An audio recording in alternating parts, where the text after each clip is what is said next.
Вот так вот, смотрите. Вот здесь все приподнято у меня. Юрмаш елғаһы ярҙарынан сыҡҡан һәм Зауфим баҡса ширкәтенә юлды япҡан. Вот половина этой отдушины, вот так все было в воде. Мы даже не знали, что так подымется.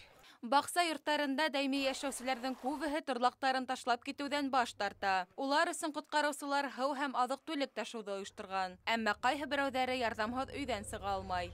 Тап ошо өйҙән ҡотҡарыусылар әсә менән баланы эвакуациялай. Әле баҡса ширкәтендә һыу кимәле кәмей, әммә күп кенә йорттар һәм юлдың бер өлөшө һыу аҫтында ҡала әле. Өфөнөң граждандарҙы яҡлау идаралығы хеҙмәткәрҙәре һыу кимәлен түбәнәйтеү өсөн төрлө саралар күрә. Были проведены работы по очистке дренажных канав, возведение новых водоотводных каналов. Также проводились работы по отсыпке переливов.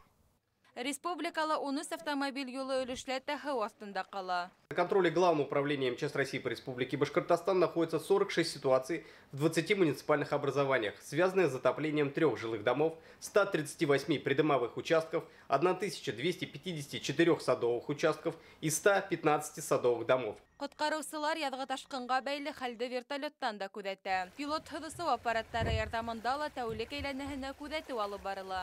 Гөлфиә Мәҡсүтова, Рәмзил Миһранов, Радмир Халитов, Зарема Хисматуллина. Хәбәрҙәр, Башҡортостан.